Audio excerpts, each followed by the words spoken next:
Hello, I'm Cade, and welcome to Double Feature Movie Club.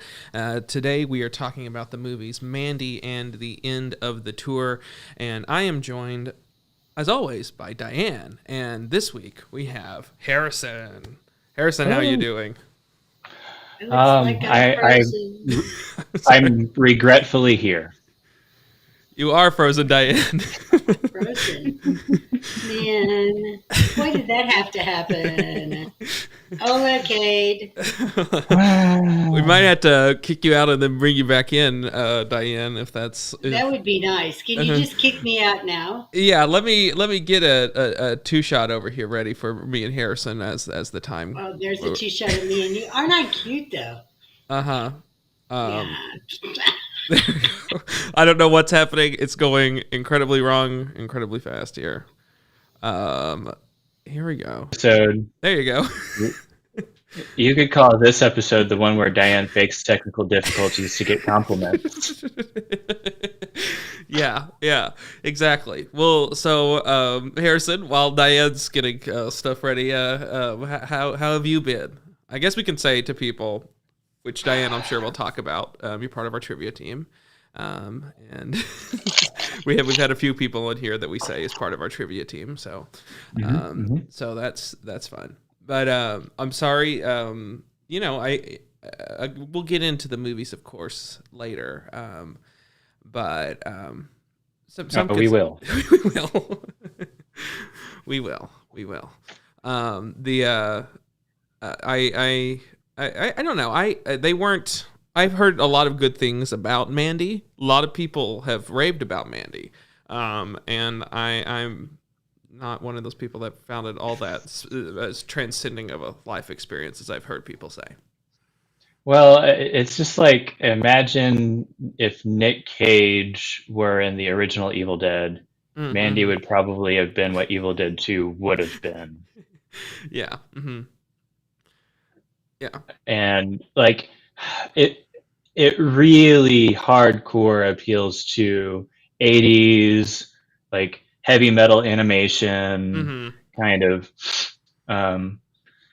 excuse me, like cult stuff, the commercials on TV, the Hells Angels, that movie is just and the crazy like sequence cards, like maybe I don't know if they're act cards or what, but most of the time they were like, it was beautiful though, seeing the mountains one to lead off. Yeah, I agree. Yeah, no, the animation was gorgeous and the typography was gorgeous. Nick Cage looking out over to in his car, like smoking a cigarette and staring into the camera, like just the whites of his eyes and his teeth. Mm-hmm. Yes. Well, yeah, he had very white teeth. Very white teeth. I don't know if I've ever been more intimidated while watching a film. Diane, you're back. We were vamping a little bit while I'm gonna switch you. Oh no, I have to switch you. So wait a second on your side because it's loaded this way. Okay then. Because they will all go wrong otherwise. And it's gone so right thus far. At least I'm not frozen anymore. Yeah. So Diane, how was your weekend? And neither is my margarita. Oh, sorry, I stepped on that joke. I'm sorry. Sorry about that. It's okay. That was good. This is my weekend. Mm-hmm. Do I need to say any more? No. Yeah. No. I mean, I think it probably helped the viewing experience of these movies. Helped my viewing. Oh my God. You know, I thought it would be a good idea to watch Mandy at night. Mm-hmm. Not a good idea. So yeah, I watched that at night, and then I watched the other one earlier this morning. Which I mean, it was a little bit. It worked, but Mandy's. I mean, I don't. We'll get into these movies, I guess, a little bit, but it was long. It was one of our longer movies that we've seen. Not even just time wise, but also time wise, but just the pacing of it was pretty lengthy. I didn't have much didn't do too much this weekend, aside from these, so not much.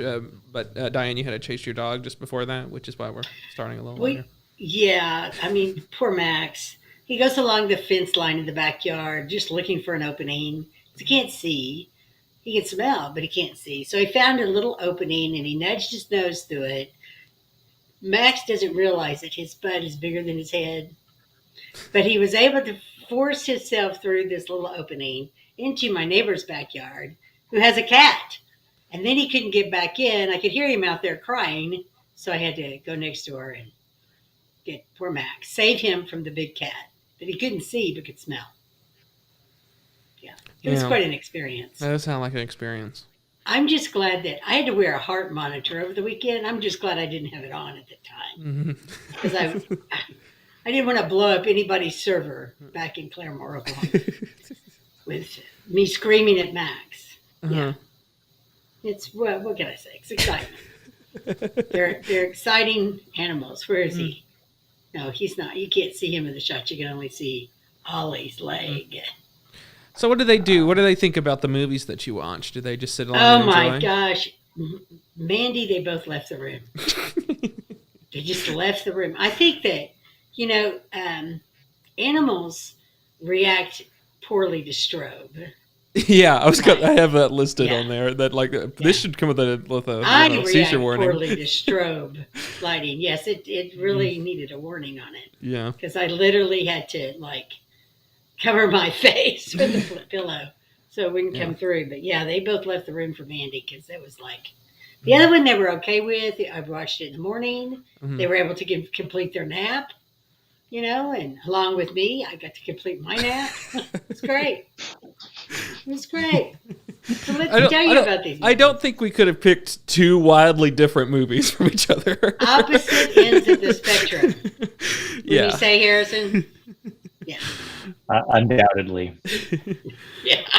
They were, which I think shows just the breadth of movies that we watch here on our podcast, or whatever this is called, this live Cade, stream. what were you thinking this weekend? Let us experience the pain for you. Yeah. So you don't have to.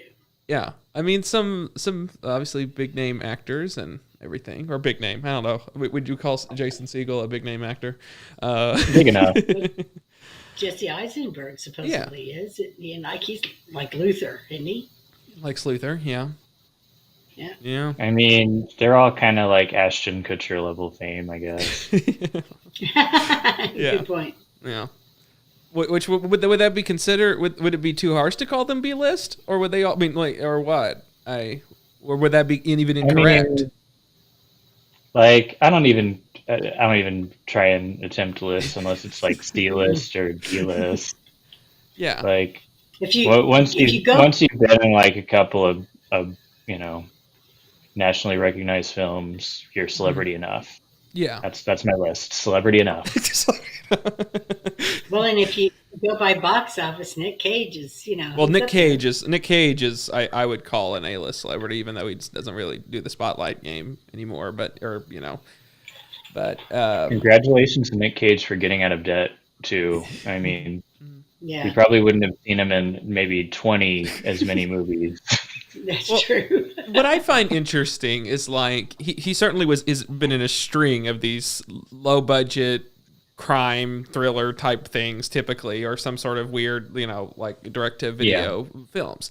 And I love that he's went through all that and is back on this end of he's working with these kind of auteur directors who are he's kind of like a person that you can get for seemingly a reasonable price that will do, and he'll give it his all. I've never seen a movie where Nicolas Cage just kind of pulls it back a bit. He's giving 110% to every performance. You got to hand it to any actor who will allow someone to throw up in their open mouth.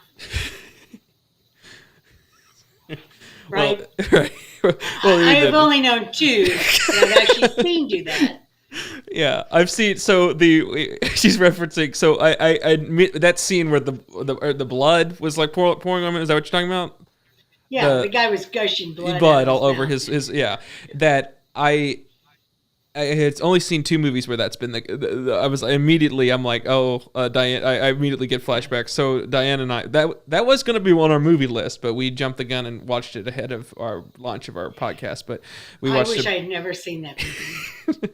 So it's called The Man Who Killed Hitler and Then Bigfoot, and it stars Sam Elliott as the guy who does that. Just take Andy advice. It's time for me to get on my Andy soapbox. Do not watch this movie. If you sounds fun. Any respect for Sam Elliott at all, do not watch this movie. And if you have to watch this movie, once he goes after Bigfoot, go get some popcorn, go to the bathroom, do whatever you can, but miss that section of the movie because it will change you will never look at Sam Elliott the same way again. He gets thrown up on by Bigfoot. So just to spoil the thing for you, Bigfoot tackles him and then throws up all over Sam Elliott's face. Yeah. It was horrible. How do you want to respond to that, Harrison, with that information? You now have that information. You don't have the visual component that Diane and I have in our head that brings up. Does it make you want to run out and watch that movie? It's my least favorite spoiler that I wish was a secret for all time that I had never ever heard. Yeah. Some spoilers you're pissed off because you want to eventually know that happened. This spoiler I never wanted to know. No. Ever. This way you won't accidentally watch the movie. Yeah. I thought the movie would have like this sort of B-movie charm to it. Play at the Bigfoot convention? No. I mean, you needed to show everybody there that Bigfoot had actually been killed by Sam Elliott. Oh yeah. I mean, the title is a little bit of a spoiler itself, really, telling you that what ends up happening. Yeah, but does it? No. Yeah. I thought during Mandy, when the guys came up on the motorcycles, that we were looking at Bigfoot on motorcycles. I thought, great, Bigfoot. Yeah. Mm-hmm. I was so disappointed. No, it's a little worse than that. Well, not according to a guy that I met on a cruise. Yeah. That's a fun story. A snake handling, tent preacher who has told me that Bigfoot is actually a demon. That's why you can't catch him. Is that, he's only comes up from hell when the devil brings him up and causes havoc then. Yeah. Yeah. Cade, you know what I never want to do? What? Is go on a cruise with it. I never want to be stuck on a ship with 250 people like that. Yeah. Because that's the base average, right? I have to go on vacation with people and not just with the people that I like to go on vacation with. No, just strangers. So okay. Yeah. My question is more, did he volunteer that information unprovoked, or was there something that brought up Bigfoot into the conversation? It was unprovoked by me, certainly. When you go on a cruise and you sign up for dinner, they seat you at a table with people you don't know. Mm-hmm. And there were 2 couples there, a young couple and a much older couple, older than me even. And the older couple, older than me even, the guy was like a tent revivalist preacher. And once they got onto the subject of, where he thought Bigfoot came from, and I said something about, my brother believes in Bigfoot. He goes, well, then he should, because Bigfoot is actually a demon. He's spawn of hell. And he only comes out whenever the devil wants him. That's why you can't find him. That's why there's no spawn or spore or offspring. It's because they're demons. That's what they are. And I'm like, I'm doing like UK. I'm like, oh yeah. Well, I would. That's really interesting. That's the only type of conversations I want to have. I'm sorry, Harrison. That is. I'm the opposite. I only want to have those the Bigfoot conversations with people that have their convictions and they feel very strongly and they're even like more fringe than you can possibly imagine. And I'm like, really? Yeah. I look around the table.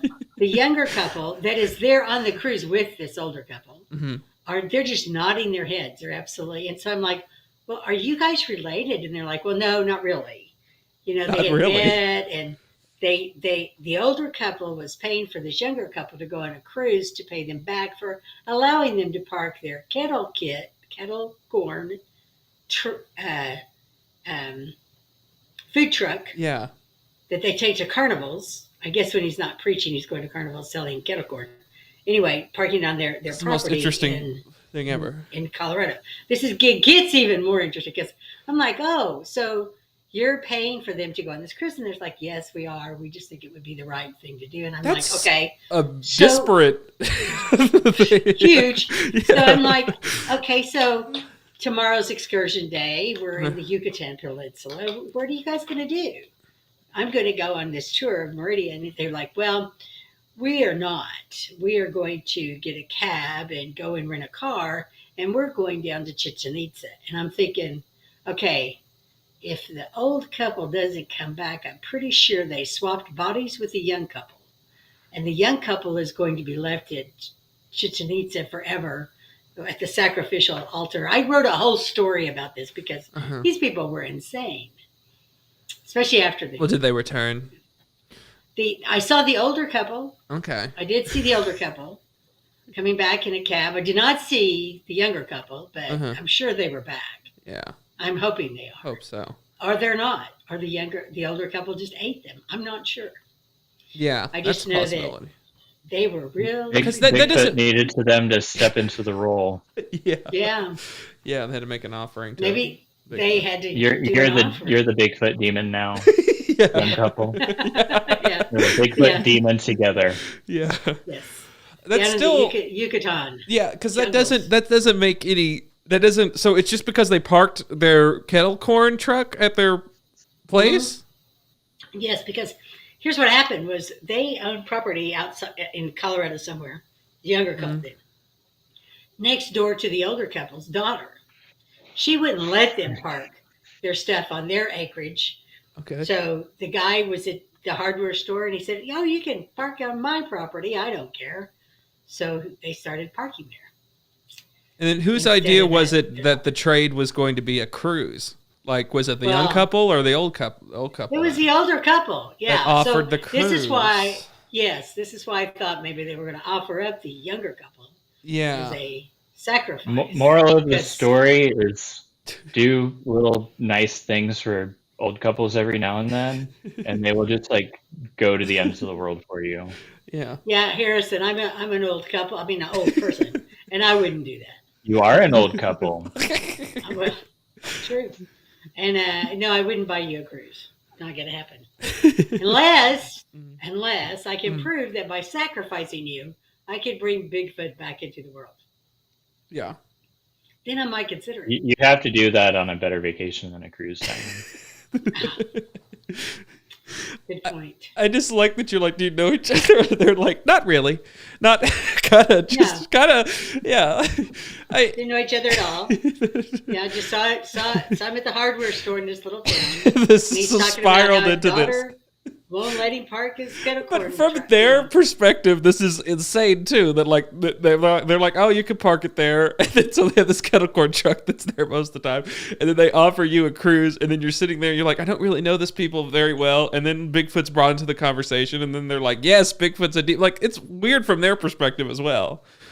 Well, the funny thing is that this entire plot just sounds like it could be, the lead in to Mandy. This is the epilogue, or not? No, this is a prologue to Mandy. Yes, great, Harrison. Thank you for getting us on track. It's a good idea. I do what I can. Jeremiah Sand was this dude's son. That's it. Yeah, exactly. And that was the other thing. This older couple had their son with them.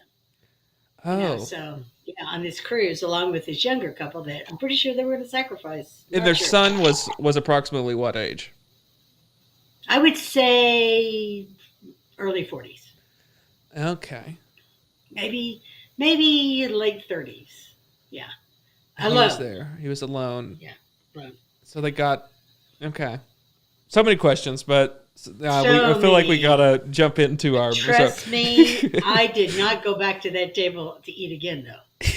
Although I did have questions, I thought it would be safer to avoid, You Yeah. can, yeah. I didn't go back. Diane skipped the rest of the meals on the cruise. No, I just went to a different table. I just said, "Can you reassign me to someplace else, please? I want to meet new people. I need to meet sane people Yeah. that are not like, Yeah. sane people would be good." Cool. Okay, we're going to jump into our discussion about Mandy now, our feature presentation, and have a little graphic for that. And then Diane's going to explain the intricate plot of this movie, beat by beat. I'm just going to read you what it says on Rotten Tomatoes. 'Cause I'm pretty sure I can't explain this at all. Great. Here we go.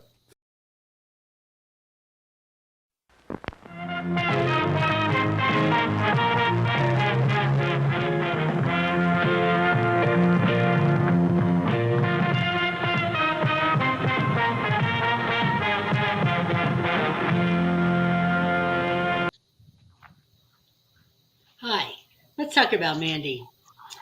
Set in the Pacific Northwest in 1983, outsiders Red Miller, played by Nicolas Cage, and Mandy Bloom, played by Andrea Riseborough, lead a loving and peaceful existence when their pine-scented haven is savagely destroyed by a cult led by the sadistic Jeremiah Sand, played by Linus Roach. Red is capitulated into, oh my gosh, this is a great sentence here. Let's just say he was captivated. He was filled with bloody vengeance, laced with deadly fire. Deadly fire. Deadly fire. Would And you a like lot to- of strobe lights. Yeah. Yeah. Could you have And wrote a lot of strobe lights. that copy, Harrison? Would you like to write the backs of VHSs and? I wrote all of it IMDb. Oh, There you go. It's on my resume, man. It's on your resume. Yeah. Yeah, that's good. That's good description. I always said that I would have been Founder and secretary. lead writer, IMDb. I always said that if I had ever had a second care, I would be the person who named nail polish. You know, passionate pink and, purely purple. That kind of stuff. Anyway, Yeah. never mind. No, It I has like nothing to do. Sacrificial with this. altar old couple. Yeah. Yes. There you go. There Yeah. you go. So yeah, I have. What did you guys think of this movie? Tell me what your thoughts are. Yeah. Go ahead, Harrison.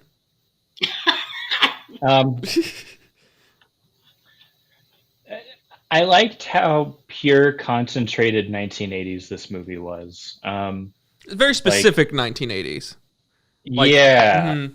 It's not the Every- 1980s I particularly enjoy. I mean, some of it is, but then it's Yeah. yeah. But just like everything from the Evil Dead references with the chainsaw, like the larger chainsaw and the smaller chainsaw. Oh yeah. Yeah. The There's heavy a lot metal of- animation references. The commercials definitely. Oh my god, the Cheddar Cheddar Goblin Goblin. commercial. It's easily the peak of the movie. It's the best part of The best part of the movie is that. They even That's you can the even best Google part of the- is the Right, Cheddar right. Goblin So real? So you see this gigantic, just like, I don't know, goblet of mac and cheese. And this goblin's head just popped out of the fucking mac and cheese. And it's just saying hello, And throws how- up mac and cheese. That's how things were sold in the 1980s. Yeah. So that was created for the movie. So it was actually not a original product because that was because I wanted to. You wanted can Google that. You can Google it. They have it online, like the full version of that commercial. Honestly, it was art. was a perfect homage. Yeah. To the 1980s. It felt like it was of that time. Yes, and so it was. You know who it was created by? I learned this. It was created by the guy who made my goodness, Too Many Cooks. Too Many Cooks, the Adult Swim. Nice. To me, the height of art right there. Generic. I love Too Many Cooks. If have you ever seen that, Diane? I'm not sure I would want to after seeing Mandy. I mean, he didn't make Mandy. He made the Cheddar Goblin. commercial. Okay. So if you like the Cheddar Goblin commercial, this is like I don't know, it's like 17 minutes, but it's parodying like 80s, 90s sitcom intros. And it goes to this very dark place, and it is the greatest. It's the greatest thing ever. There's nothing short. It is the peak of art. Too many cooks is art. I will back you up on that, Cade. Okay, so considering that the Cheddar Goblin ad on the TV was the best part of the entire Mandy movie, then yes, it speaks highly for this Too Many Cooks. Yes. Did you know that this Mandy won a Saturn award? It was so for okay. best movie? I was talking to Harrison about this when you were having technical difficulties. But it is. I have heard nothing but just glowing reviews about Mandy from people that I know that's seen it, people that I have from like critics. It is glowingly reviewed. And it was the biggest shock to me. And I love Nicolas Cage. I obviously love 80s things. And so like, I'm like, this should be amazing. And, I don't know. I felt it left some to be desired. Yeah, go ahead. It has a 90% on Rotten Tomatoes by the critics and 67 by the audience. Usually That's those lower numbers than are I thought, reversed. yeah. But yeah, so it looks like the critics liked it more than the audience did. So it is. So it's one of these movies that I can see people liking, and it's in concept. I don't know. I wouldn't change anything about it because it's like it's pure what it is, and it speaks to an audience that would enjoy that sort of thing, this sort of heavy metal 80s homage thing that ratchets it up and gets to crazy places. I do think the pacing could be fixed in a few areas. I think that's my biggest criticism that I think just from a movie level. But even so, if you fix that, it's still not going to make the movie something that I personally would love the way that some people love. And so that's where I kind of it's fine. It's kind of like Mad Max Fury Road. I think it's a good movie, a great movie. I just don't enjoy it, and I don't know. And it's kind of that same heavy metal kind of aesthetic, and it's just like that's just not my thing. But I can get people that if that is their thing, then they love that stuff. It's just not my cup. You know what people obsessed over in the 80s? The Bray Tar Pits. Okay. Yeah. And LA. The one scene that you get Nick Cage on a 4-wheeler heading out to the crazy's lair, and he just can't get his 4-wheeler's tires to get stuck out of this mud. It's hilarious because you look at it and like up close, you're just like, Nick, you just nudge your vehicle a little bit and you're fine. And then it zooms out onto these half-sunken cars that look like dinosaur bones from the Bray Tar Pits. Some of the cinematography in this movie, it's almost reminiscent of like floored by. Yeah, it's almost reminiscent of about like a quicksand, because there's like a lot of like cartoonish sort of elements. So it's like almost reminiscent of of these. It harkens back to sort of like old tropes in different ways, and so that's the cool thing. Like it almost has like a cartoonish element at times, and the plot devices and stuff have that. And that's what I was kind of thinking about, was like a quicksand type thing. There's Go ahead, Diane. That scene and one other scene really reminded me of Ghost Rider. And maybe it was that scene. It was out of Ghost Rider 2. Ghost Rider 2, there was I was reminded by the last act where they're on that quarry. It's that's it. Yeah, it's very Ghost Rider 2, yeah. It made me wonder if they filmed them at the same time. They could have. It would have been okay, save some money. But there was a couple of scenes in this that reminded me of Ghost Rider. Which, love it or not, I didn't care for Ghost Rider 2, but I did like Ghost Rider 1. This to me is just a blood fest. And if that's your kind of movie, cool. Good for you. So, but it does, to be fair though, there's not much blood in the first hour. Like, this is a 2-hour movie. The first hour is all set up. The whole movie, it's an hour worth of setup to get to the second hour where it kind of goes off the rails. Which, in a better movie, it would sort of be like increasing tension and it would be there's no it would be smooth and it wouldn't be kind of like. I was constantly kind of just bored out of my mind in this movie, and I feel like this movie shouldn't be. You didn't get the best of Crazy Nick. Yeah. He went straight into the bathroom scene was probably his best scene.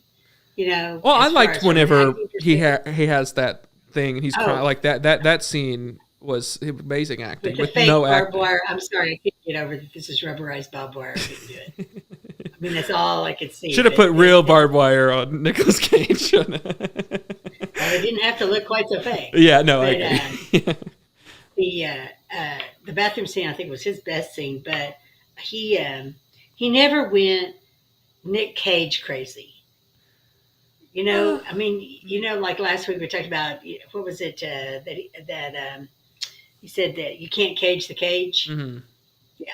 That was our last week's guess. You're going to have to come up with something as clever as that, Harrison. That's our last week's guess. Come up with, you can't cage the cage. Haven't already? I mean, he went into full fight mode and blood and gore mode. I think he didn't go into crazy Nick mode. It's still the pacing of it that is like what messes it up. It's because it wasn't like it's undercut. His craziness is undercut several times by it, like these lulls, these extended lulls, and so where this ending should have been ramping up, it constantly was just like brought down, and like the pacing wasn't accelerating. So then they did like they kept diverting it and like getting him caught again, and I'm like, why did we do this again? And then really focusing on this visual element when you should have been focusing on his perspective through the end of that was it. The pacing, like, I'm like, this should be ramping up, and every time that it starts to do that, and then it gets dropped back down, and then you have to restart that pacing again. It just didn't. The pacing is my biggest problem with this movie. Honestly, I think they just wanted to show off all of the visuals and all of the practical effects, and just said, you know what, we'll make this a fun slasher, like horror, schlocky kind of thing, and we're gonna make it as interesting looking as we can. And we don't really care about the story all that much. So, which, I mean, it seemed like Nicolas Cage is, of course, most interested in what that character's going through, and that's what, and that's what's the most interesting part. I mean, like the visuals are very interesting. No question. Like, the visuals are. It's at times I'm like, what part of this is in camera, and what part of this is done post? Because there's quite a bit of like the coloring is like. It has to be this mixture of the two. The hallucination scenes, yeah, definitely. Gosh, there was a point there where you couldn't tell if it was a dream sequence or not. Mm-hmm. True. Because of the color. True. Yeah. The only other. Go ahead. Probably the emotional high point and like the most interesting acting in the movie was Mandy laughing at Jeremiah. That like sent chills around, because that like just that utter ridicule and that I don't know, something about that was amazing. That was a really satisfying, like, you watch that and you're just like, this is something like primal and amazing and awesome. And that's a good kind of acting part of the movie. But story-wise, I'm totally with Cade as far as like pacing and the story and everything. And they got good performances. Like, I mean, the good performances, the great performance, they stick out, and they stick out like that conversation where they're sitting on the couch together was sort of the first one. She's sharing about like her this memory from childhood or whatever, and it's like just the slow push in. Those baby starlings. Yeah. Ugh. And that's just, and she's the one's doing the acting there, and he's just reacting to it, and it's just the slow push in there, and like that was times where like less is more, and that's all like seemingly in camera, the lighting of it, because it's like using like a blue and a red, and so I like more of that. But I felt like I could never. It's like some slower pace horror. Like I bring up Hereditary and Midsummer all the time. I love those, and I love those, and they're more deliberate. They're more harken back to 70s horror. Like this harkens back to kind of a mix between 70s and 80s. It's kind of a slower pace of the 70s with like the flashiness of 80s horror. I like both of them, but the genres of those. But I could never get into the frequency that this movie was. Like I never, like it was like some movies you're supposed to kind of feel it and understand it, and you start to vibe with it. And this one I could never get invested, and when I would, it would like take you out of it, and then like you would you couldn't fit the pacing that this movie was trying to be. Like it was constantly taken out of this movie, and I never could get a feeling of what this movie is trying to do, or just what the tone or the feeling. I was constantly pulled out. I spent most of the movie trying to figure out, are their eyes blue or black? A lot of blue eyes that suddenly are black, or are they blue, or are they blue? A lot of eye shots, a lot of close-ups of eyes, a lot of eyes involved. Oh my goodness, my favorite shot was where it's Jeremiah talking, like it was right before that where she laughs, and it's just that close-up of his face, and it's like fading in with her face, right? Like, and it's like, and it's just, that is one of the coolest things, unnerving, but just beautiful and fantastic. Like, I really like that shot. Like, the visuals are amazing. I mean, and and over the top and interesting and everything. The performances are amazing, and I think the highlight of the movie more than anything. But it should have worked better together, I feel like. My favorite is that there was a Carpenter's reference. Yes. So I wrote that down. I even wrote that down. I said, do you like the Carpenters has to be the new, do you like Huey Lewis in the News? Yeah. Is your dog okay? Well, go get him. Go on. There they go. I'm Have going to to go be to the gate square, now and bark at whomever. Because there's a lot of references in this movie to like you're saying, like an Evil Dead thing, and there's a clear reference to Friday the 13th in there, where she's like working at the convenience store and she says they live by Crystal Lake. That's a reference to Friday the 13th. Of course, that's where Friday the 13th took place at, was Crystal Lake. And so there's what a creepy conversation. That was amazing. Yeah. And so yeah. And we're like, it's funny that you can point out like so many great things that happened in this movie, even though it wasn't really a great movie. A lot of that has to do with just the sheer number of people that Nicolas Cage has to kill on camera. Like, yeah, you're right. There's no like bomb a building where 2 or 3 of these lower kind of side characters are. It's like single hand-to-hand combat, every single one of them. Like, you're right. Yeah, you're right. And Act 2 is all it is Nick Cage screaming. That's it. Nick Cage screams and decapitates or like impales or chainsaws to death person. Yeah. Nick Cage continues to scream. Mm-hmm. That's true. It's That's interesting. why he got blood thrown up in his mouth. But he's all there for it. Like, it seemingly is him. Like, I keep watching it where it's clear that there's some sort of body double come in, but it's seemingly him throughout the whole thing. And he's there for it, and I got to give him a credit for that. I mean, that because he's really going for it, and he's really playing that heightened emotion. I think it's very interesting. Other things that I sort of we were talking about Harrison before, the title cards and in between it, and that was an odd situation because like Mandy doesn't come up at the very beginning of the movie, and I'm like, did I miss the title card for Mandy? Because it shows up and it's Shadow Mountains 1983 was the first one you see, and then you see, I forget what the other one is, Children of something. It was whatever that group is called. Was the other one? And only it was Mandy was the third of the title cards, I think. and there was no other. I was waiting for another title card to come up or something, but I guess that's just really what they're saying. Which I don't know. I felt like there should have been one at the pivot point, the midpoint of the movie, or like that should have, I don't know. But yeah, it was. So I don't know. Yeah, you got some dream sequences kind of to handle those parts. Mm-hmm. Yeah. We had a Galactus reference, Diane. I don't know. You guys are fans of Marvel. It's crazy that we haven't in the MCU got a Galactus yet. We talk a little bit about how how I'm not the hugest fan of Marvel comics, but I love the look of Galactus. Galactus is one of my favorite villains. And like I said over and over again, I like the Fantastic Four as villains, and Galactus is mostly a Fantastic Four villain.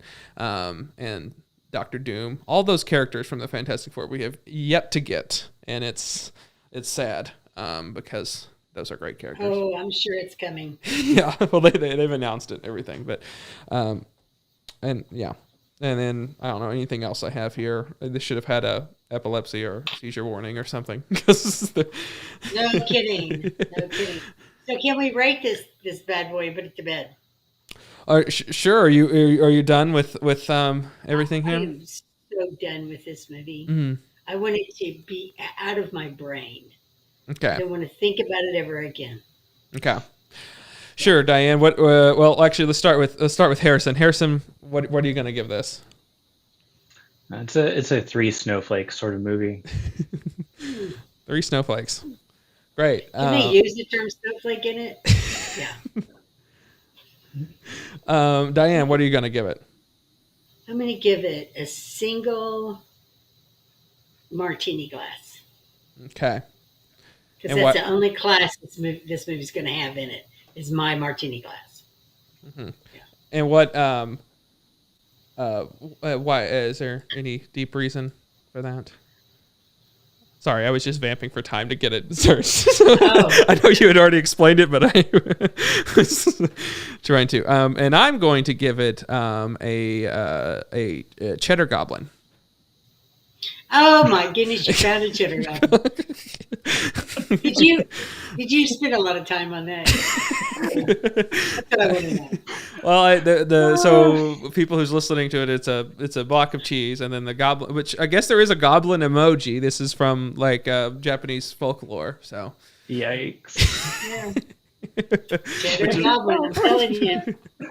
That 1980s, gosh, the movie is a vibe. The movie is a vibe. Yes. If we weren't so rooted in it's just a vibe. Cheddar Goblin would be our trivia team name. Yeah. Oh my goodness. So yeah, if you don't even watch the movie, look up the commercial for Cheddar Goblin. It's the greatest. It's so much of its time, and it like the acting and the lighting of it. They did the whole thing just perfectly of that, and just the grotesqueness. It's the best part of the whole movie. And then watch Too Many Cooks afterwards. Yeah, watch Too Many Cooks. You have to watch Too Many Cooks. So yes, I did want to mention because it brought up a visceral thing with me. So he's captured for the second time, and he's there in the lair of these biker gangs or whatever, and which is I guess in the back of a trailer.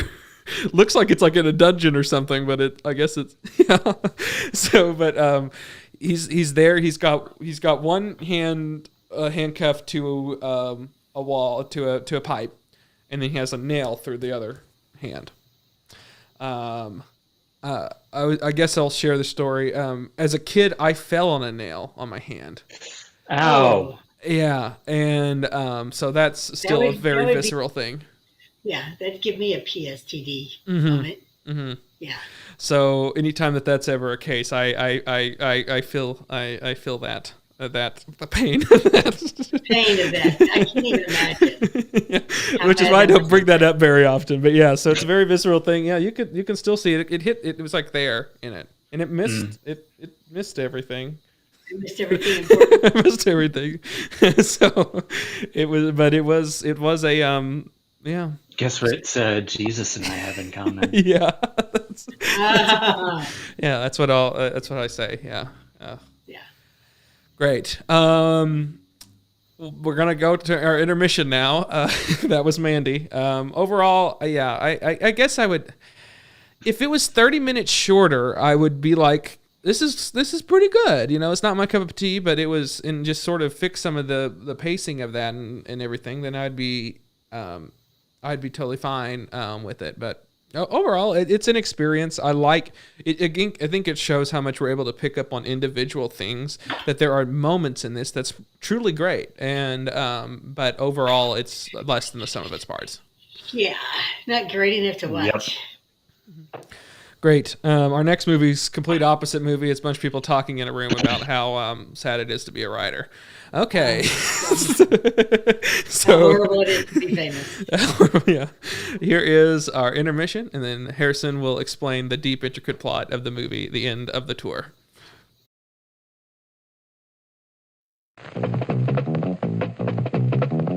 Good evening, ladies and gentlemen. It's intermission time. All these delicious treats are waiting for you at the refreshment stand. Delicious fresh popcorn, ice-cold cola, and candy you know and love. They're all ready for you now, so you won't have to miss any of the feature. Come and get them. And now, on with the show.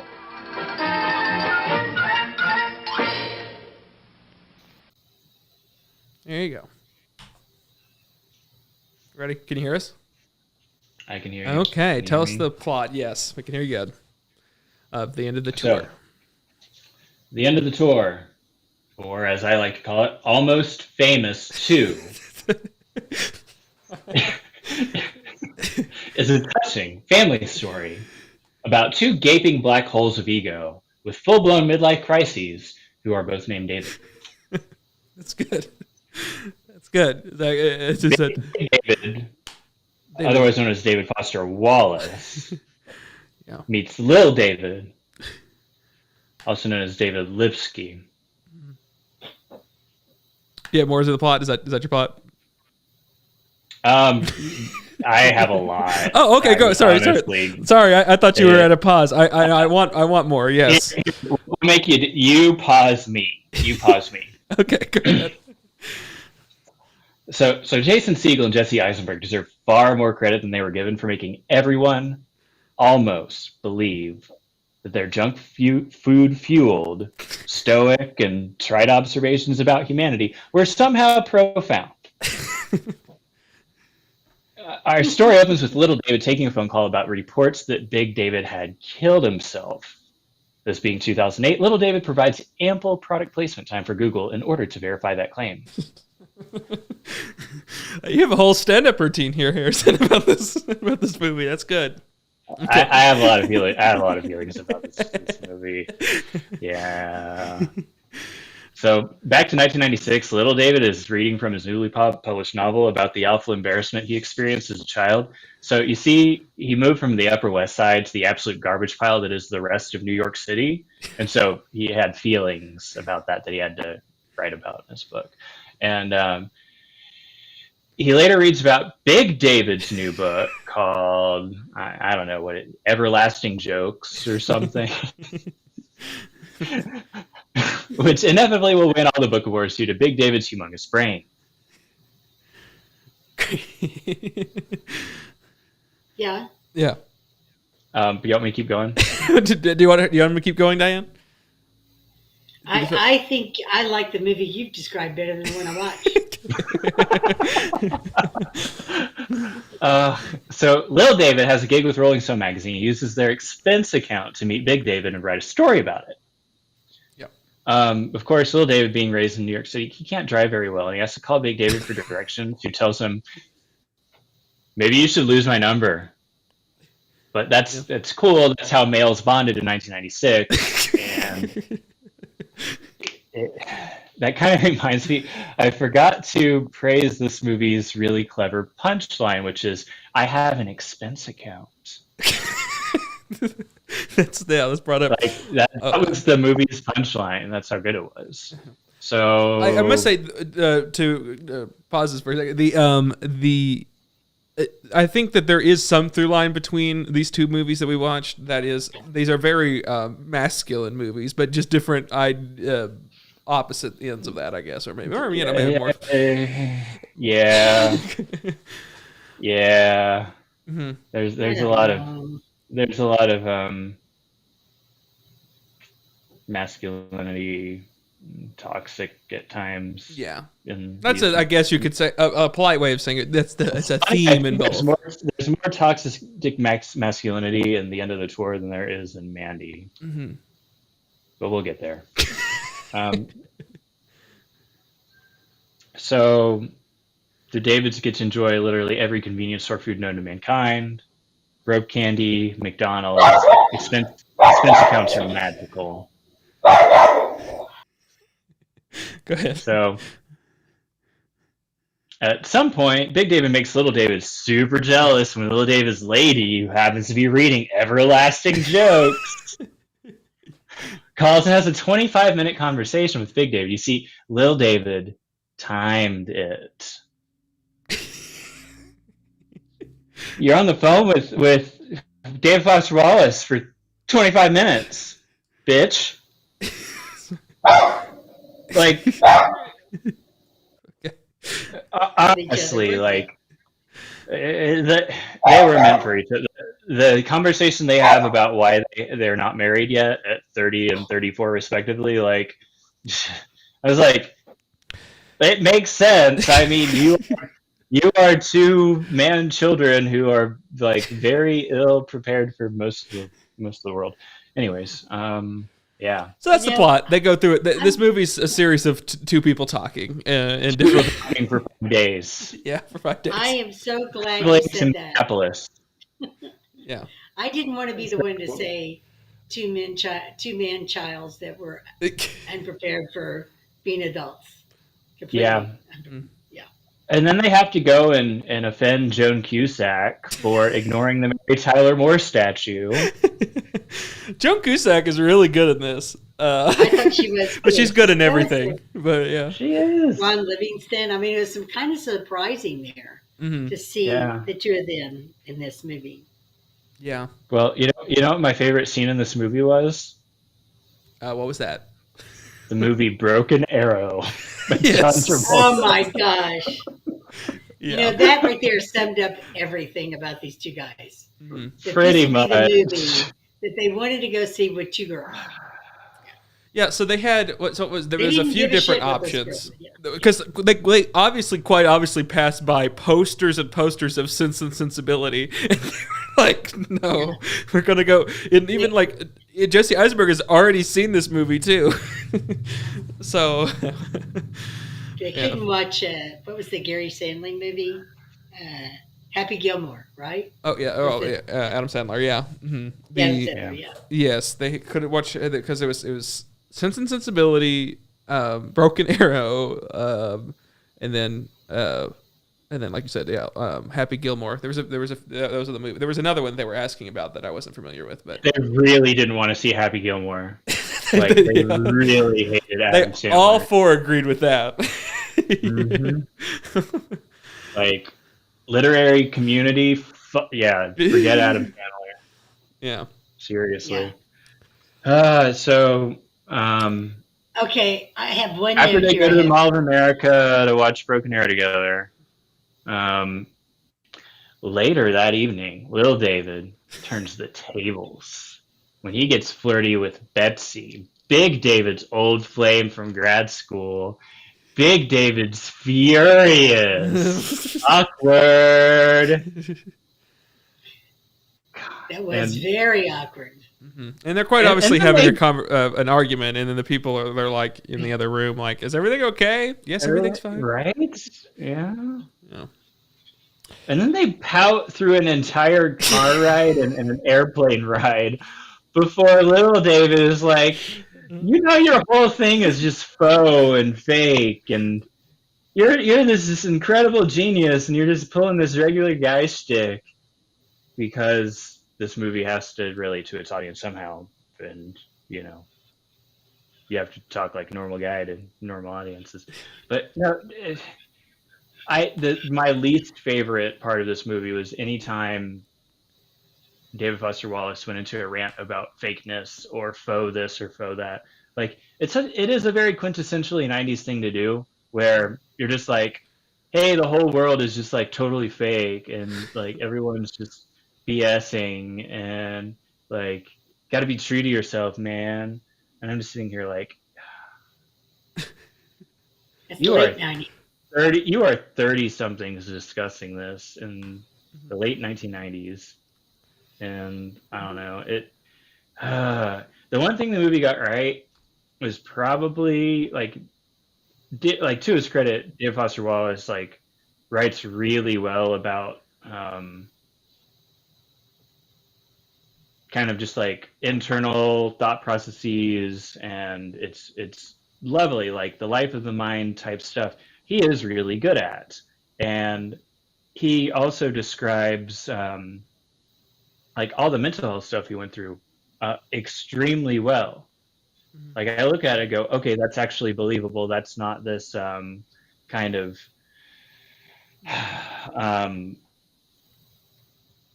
affected insanity or affected craziness that you kind of portray on stage or in film.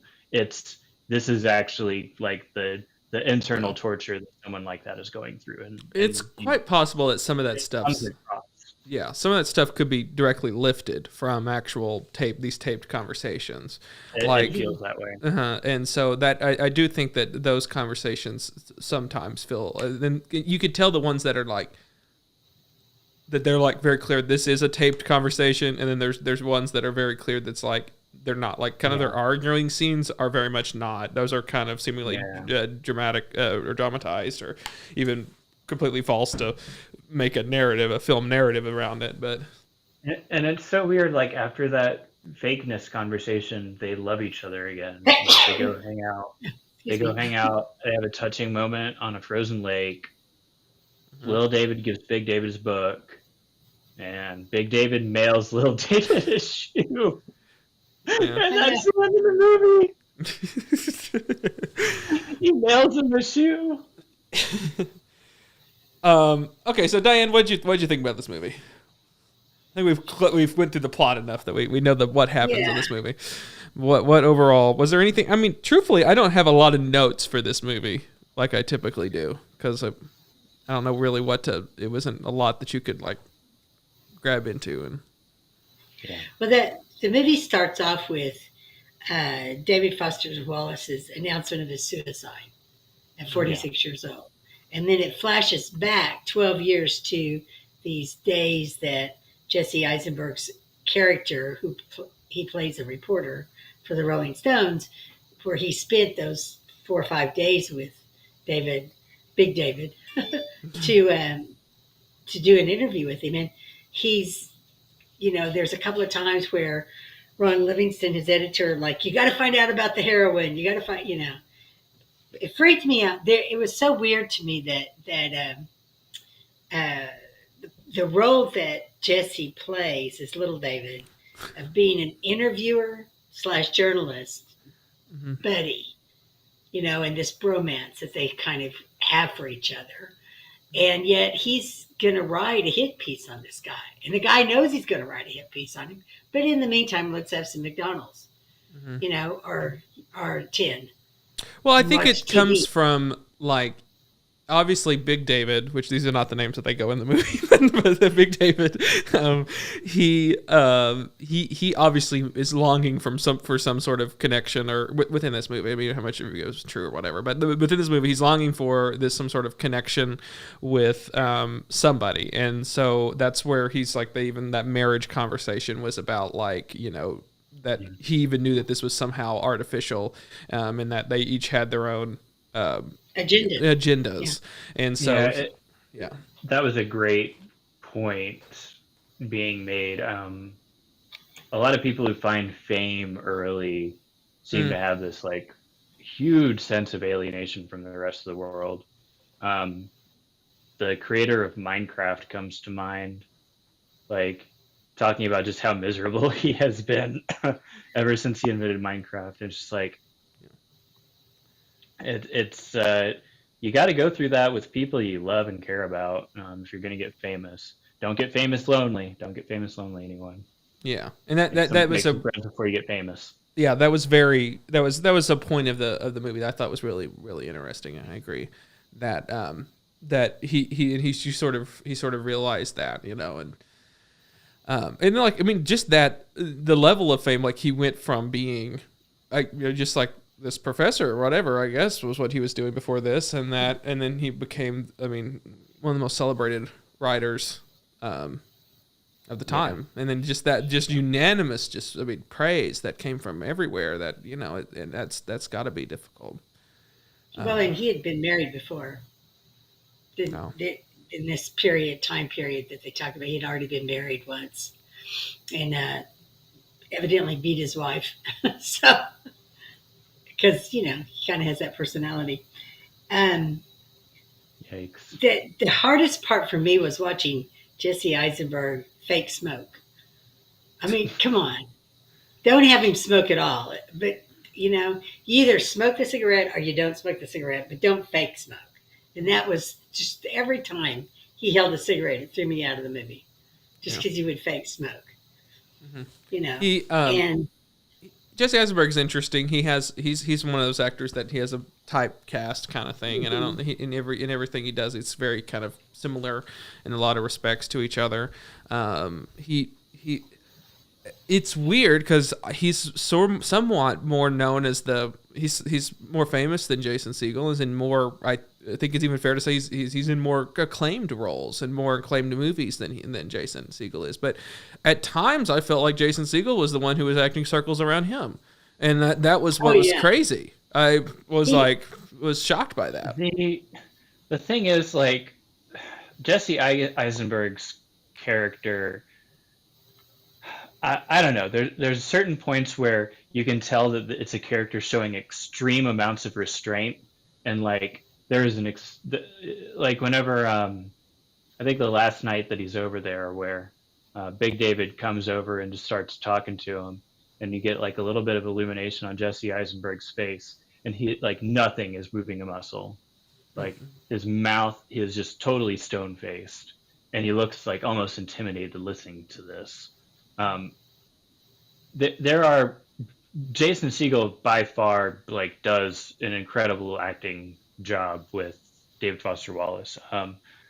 That kind of mix of self-consciousness, goofiness, just supernova bright intelligence, and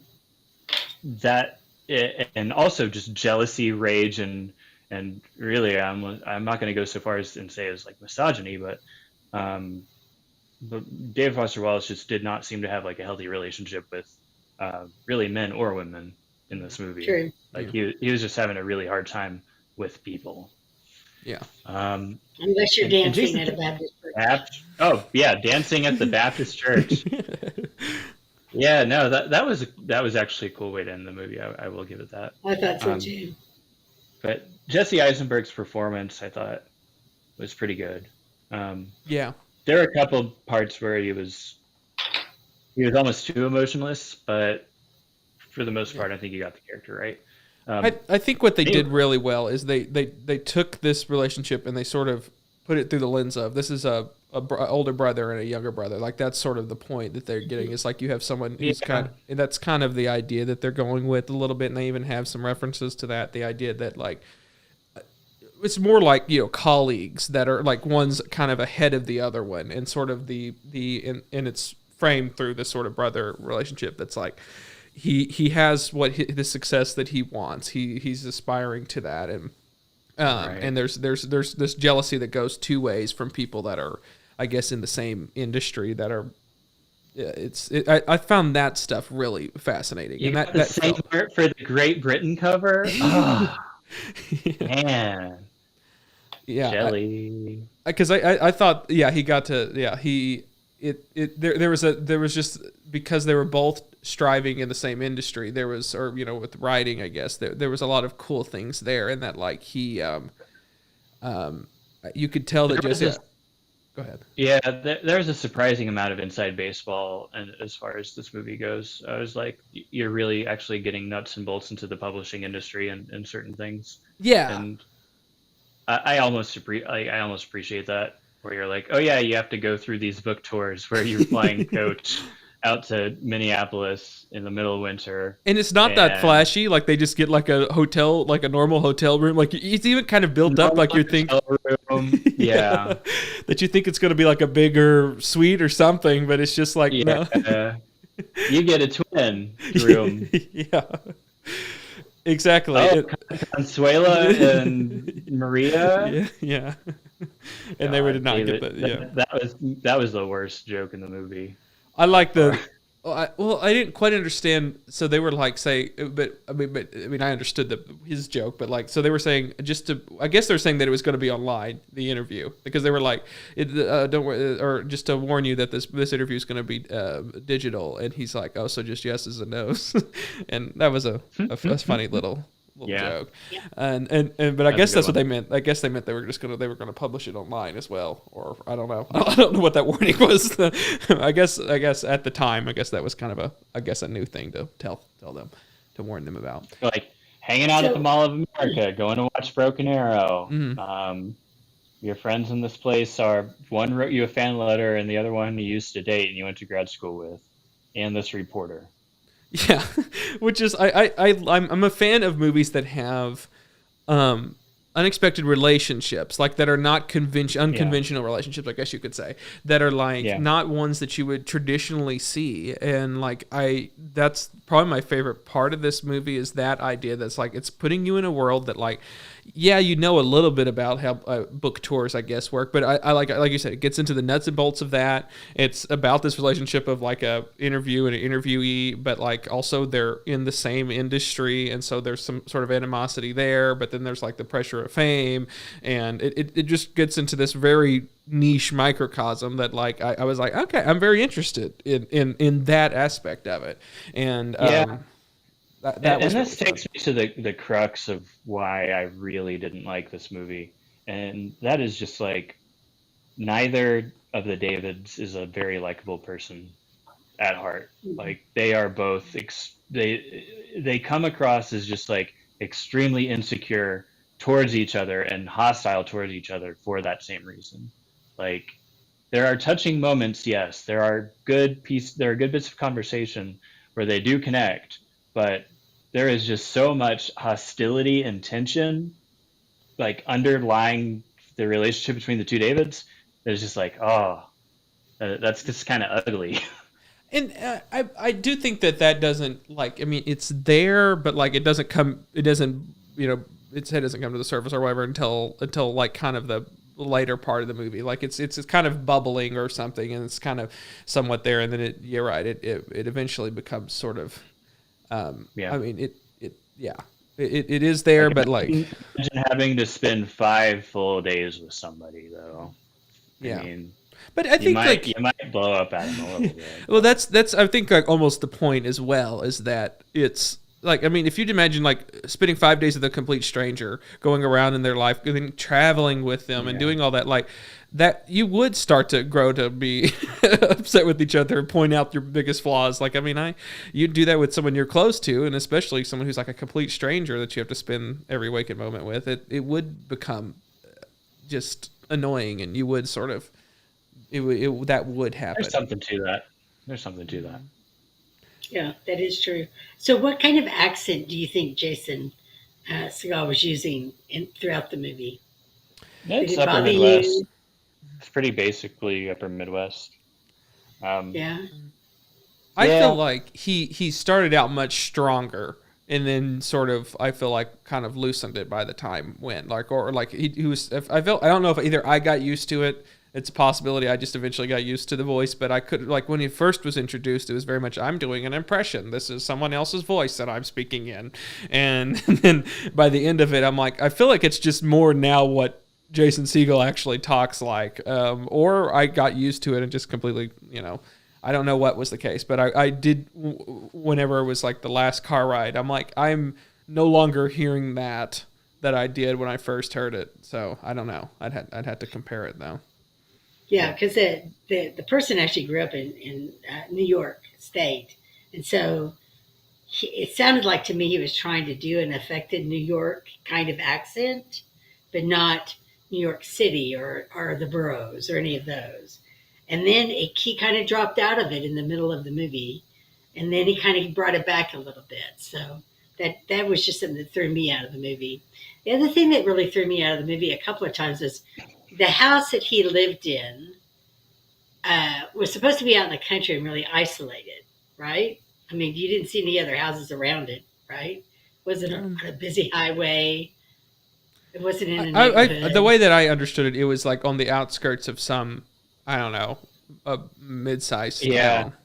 It feels like an exurb of someplace. Like you're out just past the suburb a little bit, but not too far, where you can still drive into town and do your crazy teaching gig. So here they are out in a kind of an isolated area, and they're having this conversation. And this is in the latter part of the movie, the last time they were at the house. This is why I noticed it. I even went back and just to make sure, rewound it to see them drive up to this house. And it's on this country, 2-lane blacktop road, yada, yada, yada. But they're in the last scene where they're talking to each other and they're both sitting in the living room. There are car lights driving by, like a lot of them. There's like 4 or 5 cars that drive by. And it absolutely was like, okay, this is not real. This is like, please, no more car lights. But yeah, that's something that kind of got to me. I couldn't take that. It's quite possible that the interior was someplace else that the exterior wasn't. Yeah, I'm sure. Anyway, but that was one of the things that threw me out, along with the accent that he used. And I kind of love the fact that he admitted to being a TV addict, because he certainly was. I mean, he had to close himself. TV. He had to close himself off from that. Like, that was clear. I mean, that's what Infinite Jest is about, right? Isn't it about kind of entertainment that's, I mean, I haven't ever read Infinite Jest, but well, see, that's what it's about, right? This is the thing that kind of got to me is this is a movie about a reporter interviewing a novelist. They're both real. The interview was real and published in Rolling Stone digitally. This novel, 1,000-page novel, is been written, and it is in the top 100 books of all time by Time Magazine. That they've. Did either one of you coming out of this movie want to go read either one of those things? The Rolling Stone article, than I wanted to before. Exactly. I have my feelings about books in general, but I don't know. I kind of want to. I've always kind of been interested by the plot of Infinite Jest as an idea. Yeah. So at some point, you would think that you would want to come out of this movie and read the book. I must say, I didn't dislike this movie as hardly as you guys did. I found myself much more engaged in this movie than Mandy, which was exact opposite of what I thought was going to happen. I was constantly thrown out of Mandy at times of just boredom, but this one. It was an easy watch. Like it was. I didn't ever like get distracted. I was completely into the movie, and I like movies that are two people talking. Like that's the type of thing, and like because that's how you experience life in general is people through conversations. And so I was just found it interesting to be like a fly on the wall with two people having a conversation, and that's what I enjoyed about this movie a lot. And it was kind of glimpses. Maybe how you go through life, Cade. Most of the time, I'm going through life in song. Okay, sorry. And I also found it very interesting to like know each of. You don't really get clued in. I mean, Jason Segel's or Big David's just going through his life, but like I liked also knowing where Jesse or Little David is his like he's like trying to play this game almost, or like he's trying to be sincere, but he's also has this pressure from his boss to like ask about different things, and it's trying to be this hit piece more, and like but he doesn't want to be. He wants to be authentic to him because he knows he will see if he's too apparent with his motives that he will then like step backwards, and so it's almost like a game that's being played, and so I'm also very interested. That was very interesting to me. That David was a player. Yes. So I know. As soon as he gets a moment alone in that house, he runs through it with his tape recorder describing every room. And you're like, oh my God, you're such a sellout. Well, that and like the he goes to use the bathroom and then he looks at the prescription thing, like all that stuff is like he's I found all that to be engaging and interesting, and then the fact that like he's also on top of all that, on top of all that, he still is craving his approval. He's craving Big David's approval the entire time. Is like that's what he wants more than anything. Is like, but he also doesn't want it because he's also dealing with the fact that he thinks he's better than that. But like, I found it to be a really interesting movie with complex characters that is all happening through conversation, and so I found it to be somewhat interesting. Like, and I don't have to particularly like the characters. I don't have to like the characters. Yeah. I get what you mean there. There's like a period of time in the late 90s where everyone, like the biggest insult you could possibly like throw out there was like, you're a fucking sellout. So like that whole fake, again, going back to like the fake faux conversations, like you're a phony, you're a phony, you're a phony.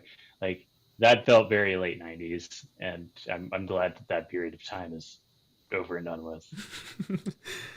Yeah. I mean, yeah, they're dealing with the fact of like they don't want to yeah, I mean that it's I think a little bit perhaps a little bit deeper than that, but yeah, overeducated privileged white boys that have such problems, I mean, I think they even say that in the movie, They bring a point to it. They bring a point to the fact that even like they bring up like their parents and how like that has helped them. Like I mean, like that they sort of say how their parents were like David Foster Wallace's parents were academics, and so like of course that he kind of ends up in this sort of route because of that, and so I mean like that sort of stuff I do feel like is brought up at least that one time, and I don't know. Overall, I enjoyed it. I do have. I mean, so it's A24, which I did look up. They did do a deal back in 2019 with Showtime, which is why Showtime has all these movies. Is that they and they have them every A24 theatrical release movie. They have their back catalog, and then every one of them that's released through the end of this year, through 2022, will go onto Showtime. So they have a deal with that, which I'm surprised that Showtime had the money to do that, and B like. Some other streaming company couldn't have beat them out for that deal, because that is a pretty big deal. I feel like a good deal. Well, it's not like you're getting a ton of quality movies. Anyway, you're getting a lot of quality movies, but it's mixed in with some other ones. Yeah, it's quite a mix. Mm-hmm. Anyway, yeah. So just thought, I probably should add to this for this movie. The script and the screenwriter and Jason Segel were both nominated in the Independent Spirit Awards. Best actor, So who was it? So Jason and who the director? And the writer. Oh, and the writer. Yeah. I didn't feel as strongly as you guys about the hating this. I found it to be. I didn't say I hated it. I just didn't see it as interesting. But I wouldn't, would I? No, I don't think I would. No. Yeah. I always liken it to, this is what it's like for people that I know in my life that have to hang out with me and my banker friends when we talk. Yeah, it's inside baseball. Yeah, I mean, which I like. Yeah. How boring can this be? I want more movies that are people that are like, I mean, writing's adjacent because it's obviously has to be written at some point. So, but like, I want movies about really getting in the weeds of all sorts of industries. That really is just about two people talking that are in whatever. Because I like movies that put you in a place that's like, oh, I don't know anything about that, and I love learning about that sort of stuff. Well, good for you, Cade. I like to be entertained. Okay. Well, I've spent enough time with intellectuals in my lifetime doing this. Mm-hmm. That's I'll take interesting. the style of a movie that The End of the Tour is every now and then. I think that it can be a really good format when it's good, and it's unwatchable when it's like slightly less than average. Yeah. Yeah, no, I mean, I don't think it's let me be clear. I don't think it's a glowing, amazing movie. It probably isn't going to be on my top 100 list. that I have, but I just felt like we were being overwhelmingly negative to it, and I thought it it's not. I don't know. But anyway, Jason Segel I thought was very good, and then maybe I would give him the highest marks for that one. Jesse Eisenberg. I think we've already said this. Kind of is typed, and he plays his type really well. He just don't make him fake smoke. It's just awful. Just don't have him not smoke at all. Yeah. What's Or the have chances? him hold the cigarette, but don't put it to your lips, Jesse. It's just wrong. What's the chance that the script had described Little David as a Jesse Eisenberg type? What's the chance that you think that it said that in the script? I thought about going and looking at the interviews this guy said, that was in, to see if he looked like Jesse Eisenberg. Yeah, if he has that, that's I think the script really said kind of like a Michael Cera type. It's too busy, too in demand. Yep. We have our new wave movie now. Okay, I think I covered all my notes. I have my my 80s new wave watch that I have whenever there's a song that's 80s new wave. Yeah. I play. We had Dance Hall Days at one point by Wang Chung play. Really? There was also when they were driving, Our Lips Are Sealed by the Go-Go's. It's new wave adjacent. It's not really new wave, but it's 80s. What were they dancing to at the Baptist church? Oh, I don't know. I don't remember. I think that was just like a score, wasn't it? Yeah, I don't know. I did not mention this last. All I could think was that I grew up in a Baptist church and dancing was not allowed. I know, So that was I very don't know. specific. Yeah, that was like, isn't that kind of their thing that they're known to not?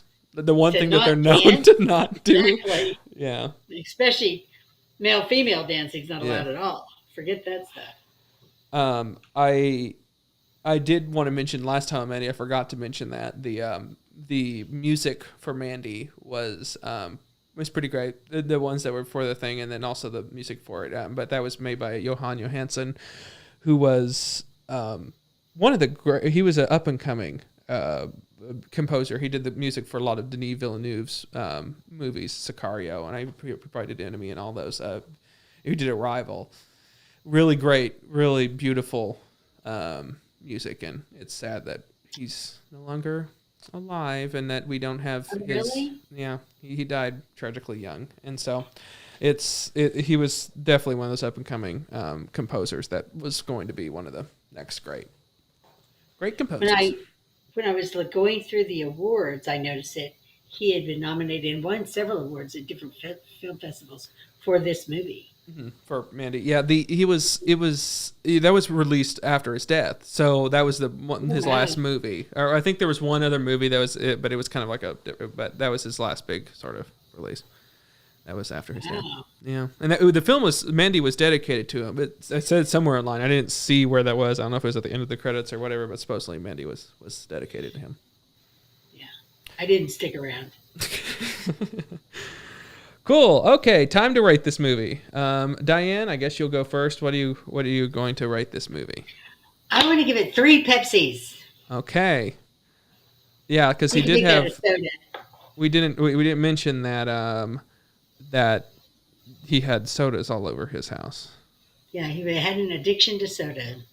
Mm-hmm. Okay, and what are you going to give it, Harrison? Infinite jests. Oh, I love it. How about you want? How many of those do you want to give it? Infinite. Infinite, an infinite amount. Okay, great. Just okay, and then so I don't know how to give you that on there. There. There you go. Goes over into mine, but that's fine. The bunch of books for people who are listening to the podcast is what he has on his screen. And I'm favorite thing. favorite thing. I get just two people talking. Talk. Talk. Okay, so what is your deal with books, Cade? I didn't know you have an issue with books. I don't like books. I don't understand why books continued whenever films exist. I'm like, shouldn't that have made it like irrelevant? But I've been yelled at, and that's not the case. People enjoy reading, and let me tell you, you'll never hear the end of it for people who enjoy reading. They want you to read too, and it's like, it's bizarre. I've never seen a hobby or an interest that is so pushed upon you by people who enjoy that hobby. Like, if people like it is so pushed on you in a way that's like, and it's like from this intellectual level of like, well, you must be an idiot for not enjoying it. Like, it's like, no other hobby would that be the case, that you sit there and get on your high horse and think every other person should do this and should enjoy it, and you're an idiot if you don't do it, and that like, and I don't. Shut up and join my book club, okay? It's bizarre. It's bizarre, and it has to go back to, like, I think it's school, that where in high school and in college, you know, you're forced to read all these books, and so that's, maybe if I wasn't forced to at a young age, then I might have grown to enjoy it or whatever. But just because I was so just completely it was forced down my throat all the time, that it just kind of took all the fun out of it that I could, and it's all, you know, pre-chosen and it's all that, and it's just like, I don't care for it. And also, it's not how I learn. That's not how, like, it's just a bunch of letters on a white page. It like does nothing. And that's not even how it's explained. It's not visually, like, so it's like, you know, the wind's blowing through the leaves of a tree. I can't visualize that. I can read a script and completely understand what it's saying and doing, but for some reason, books with just blocks and blocks of text, it's just like, I can't get myself out of just seeing words on a page. It's very, very difficult in that sense. But I can hear things, like, that's what I mean, like an audiobook. That's what I had to do if I had to read things, especially in college, is if I hear it and read it together, then that's completely, I can understand it and everything. But that's how whenever in school, when I learned things, I could immediately remember what teachers would say, you know, 2 weeks later, and I'm good auditory, and that sort of visual auditory combination, which is why movies are so powerful to me. But yeah, that's why I don't like books. Yeah. I know that at least it's been my experience over the course of time, the way you learn and the way you process information can change, and probably should change for you to grow and develop as a person. I don't know that for sure. I know that through, not because I chose to, but because of work and other reasons, I went from being a visual learner to being an auditory learner. And I think that it's just the circumstances. But the one thing that it did for me was now I can learn either way. And I think that helped me, you know, in the course of my career from about 40 on, was the fact that I could learn either way, and I could see not only the trees, I could see the forest. Because I think that's really what it comes down to, is the broader your ability is to take in information, the broader your ability is to see the world from a global or from a detailed perspective. It's just my take on things, and take that for whatever it's worth, and it will change over the course of time. It's not a good or a bad thing. It's not a preference thing. It's just that over the course of time, you will be put in situations where you have to use this weakness and make it a strength, or this dislike and make it something you learn to love, because if you don't, you won't succeed. Okay, so there's Aunt D. Aunt D advice again. Don't you just love hanging out with old people? They're so full of shit. It's fine. No, thank you. I think we might have to mark this as our first explicit podcast, because we've dropped a lot of language here, Harrison. And We have? So it's all bets are off. You can say whatever you want now for our closing. Harrison has that kind of influence on people. You know, he's a word man. He's a word You know, man. Gee whiz. Once you get those words going, it's hard to stop them, isn't it? I'm sorry for my verbal diarrhea. And, I hope this has been a fulfilling and educational listening experience. Yeah. It has been for Um, me. Well, Yeah. I hope to see this podcast in the Library of Congress one day. I'm sure it will be. I hope to see that this eventually, all our stuff gets transcribed and put in a book and put it on a shelf somewhere. I think that that's the goal here, is that people then can read all of our words. I think that would be the goal. Yeah. Okay. So we're gonna pick some new movies. We're going to pick some new movies. We're going to pick And next I hope week's they're movies. not horror movies.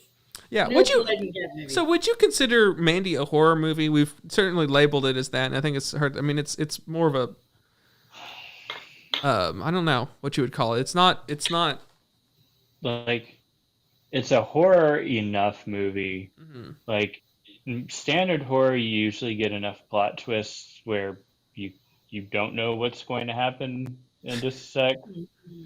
But, like, with this movie, it's more like action adventure, like straightforward plot line, where it's a really screwed up plot line, but you know where it's going. Mhm. You know, Well, that's the thing. You knew I where it was thought going the entire time. Yeah. The three guys on the motorcycles, which I think is why it becomes a horror movie, right? It's because of those three guys. Yeah. I thought were totally unnecessary to this movie. I agree. I mean, they really were. I mean, you had bad guys. Yeah. You had the good guys. Why you need didn't two? why Yeah. did you need these three bad guys? And then All just all the cult members were kinda, except for like the chainsaw one. They weren't the kind of people you could really abduct someone in the middle of the night.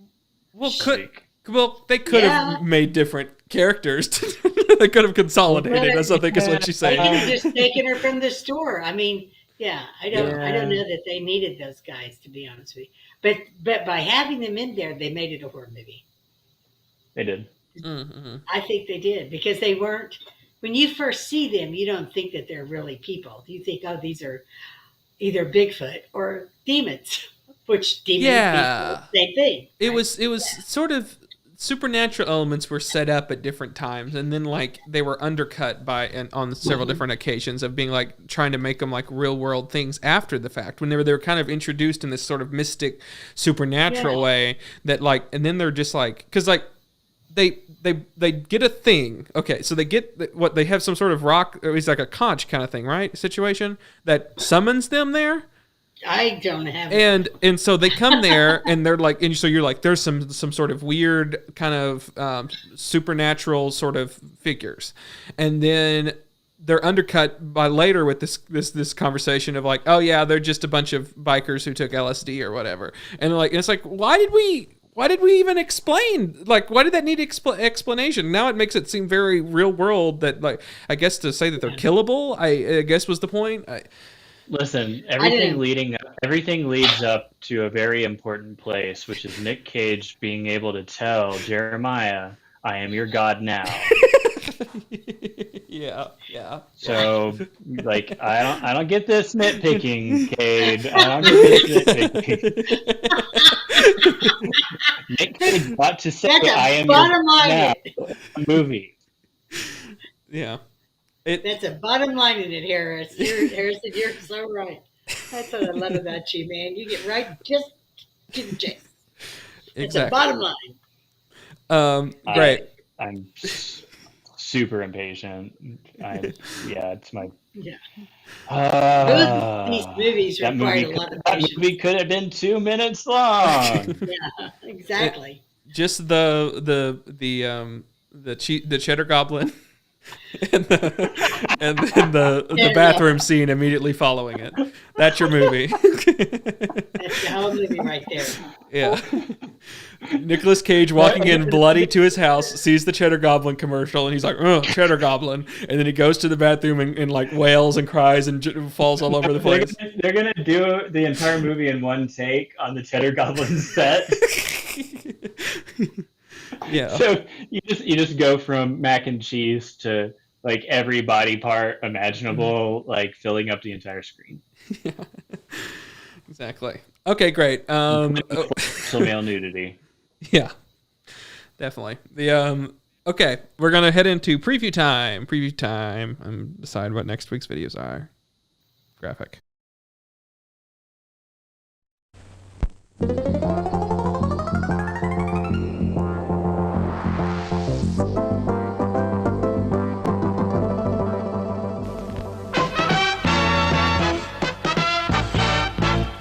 And now, preview time. When it comes to entertainment, you can't beat a good film. So let's take a look at what's coming your way. Okay. You enjoying the graphics, Harrison? Here, all the old aesthetic here. The Cowbell, really. 1970s. Yeah.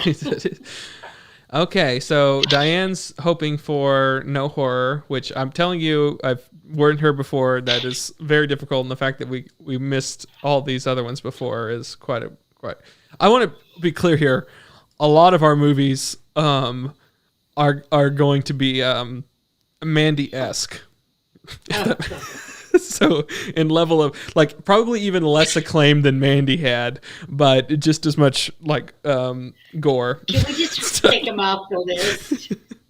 No, I should say so we might get some diamonds in the rough here. Okay, Diane, 1 through 20. What are you gonna give us? What are you gonna? 6. 6. Oh, this is exactly the one that this is actually I didn't plan this. This is exactly what I saw on the list. That was going to be the example that I was going to say. Okay, then 5. 5. 5 and 6 are both that. Which one you want to do? Which one you pick? 5 or 6? Oh my God, 8. No, 5 or 6. Which one you want? 5? Okay, 5. 5 is Suspiria. The remake that has Dakota Johnson in it. Suspiria was a 1970s Italian horror film, and then it was remade recently with Dakota Johnson as the lead. And Suspiria.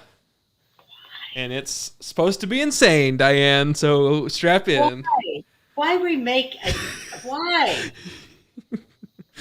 It's supposed to be great, though. And I believe it's on Amazon Prime. Is it on Showtime? I believe it's just an Amazon Prime one. Because I got Showtime. Oh, you got Showtime? Fine, that's good. Can we just get rid of all the non-Showtime movies now? And all the horror movies? No, I'm joking. Yes. So, yeah, Suspiria is what they call an Amazon original anyway, so it's on Amazon Prime. Suspiria. That's fun. Harrison, what are you going to pick? 1 through 20. It's a different list, so you can pick whatever numbers you want. 20. Not 6. 20. Okay. This is fun. This is one we just added, so this is good. It is called Hotel Artemis. Hotel Artemis, which is a action kind of movie. It's got a lot of famous people in it. It's got Jodie Foster's in it. She comes out of retirement every so often to make a movie. It's 2018 Hotel Artemis. It's got Jodie Foster. It's got Sterling K. Brown. It's got Charlie Day. It's got Jeff Goldblum. Wow. Sophia Boutella, which we know her from a few different things. Dave. I want to see Charlie Day and Jeff Goldblum acting in the same scene. That feels. Yeah. That feels. What does that feel like, Harrison? Comfortable, but deep-seated emotion would probably rise out for me watching those two act in the same scene. We also I love Charlie Day scenes, and I love Jeff Goldblum in like everything. Even, God, what was that movie with Kieran Culkin where Kieran Culkin was the star? God, what was that movie? Oh boy, I don't know.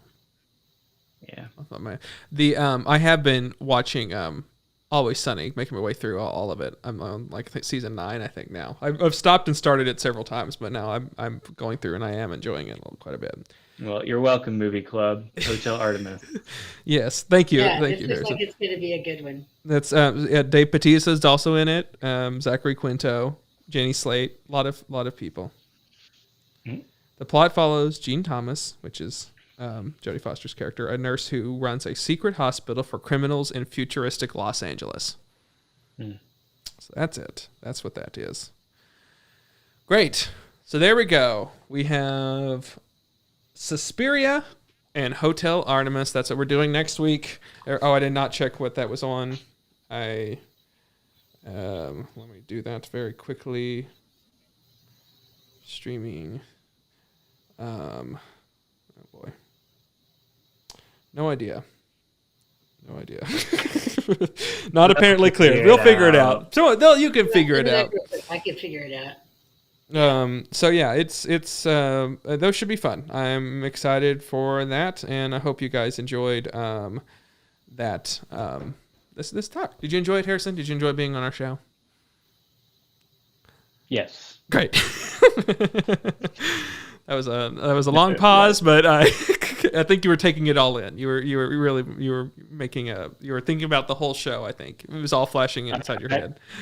I was just saying yes over and over again in my head until I realized I had to say it out loud, and so yeah, you were nodding. So there was that.